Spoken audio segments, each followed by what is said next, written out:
Okay, starting a new book. This one is Learning One-to-One by Ingrid Wisniewska. Apologies for the pronunciation. It's Cambridge Handbooks for Language Teachers. Series editor is Scott Thornberry. So this is another book for professional development on teaching English as a foreign language. Obviously this one is teaching, it says Learning One-to-One, but it's a teacher development book. So it's for teachers who are going to be teaching students one-to-one. I picked this book up years ago. It was on the discard pile in my school. They were going through their library, cleaning out the shelves, throwing away a bunch of books.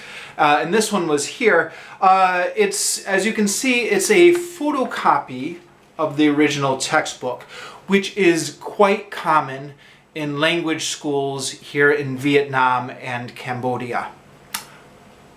Sorry to the original copyright holders of this book, but this is the copy I came across, so this is a copy I'll be using.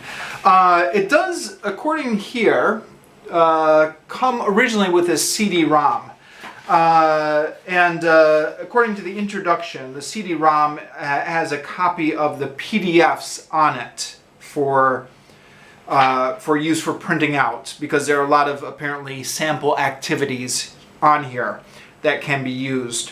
I don't have the I don't have the CD-ROM, so consequently I won't have access to these PDFs, which is obviously a bit of a loss, but I don't think that will hinder the reading experience. That will just hinder how useful this book would be for me in terms of exporting activities out of it. I think obviously if I had them all on PDF, that would be much easier. Excuse me. So anyways, as I was saying, this book was on the discard pile at my school. It was headed for the trash bin. I picked it up, and this was a few years ago, and I initially thought it might be useful for teaching my wife English. She's native Vietnamese. And that was my intention. I just never got around to reading it. You know, I've got loads of books on my shelf to be read, especially for professional development. And, you know, it's not pleasure reading, so the draw is somewhat limited. This is all broccoli. It's good for my development, but it's not particularly interesting.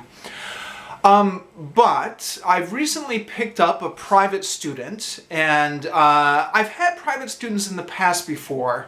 It's been some years ago since I seriously took on the last one. But I always felt like I didn't know what I was doing with private students. I mean, you know, I often feel like I don't know what I'm doing in the classroom, but, you know, especially with a private student, I would chat to them in English, I would make some comments about their grammar, but I didn't really have a system. So I thought, I'm going to try and be more systematical about this, more professional, and I wanted to give this book a read. I've been flipping through it since I picked it up again.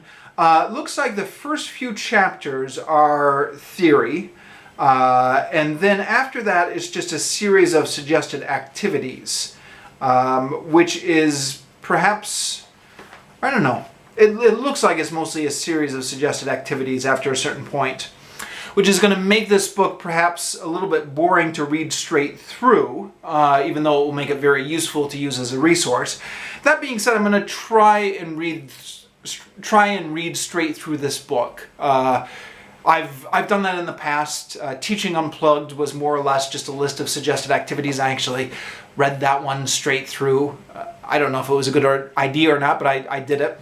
So I'm going to try and do the same thing with this book. If I find it too boring, I'm just going to give up, and then I guess there'll be no final review of it.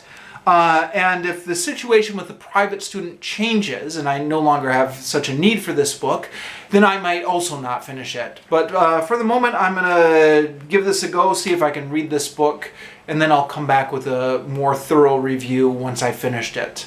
If I finish it.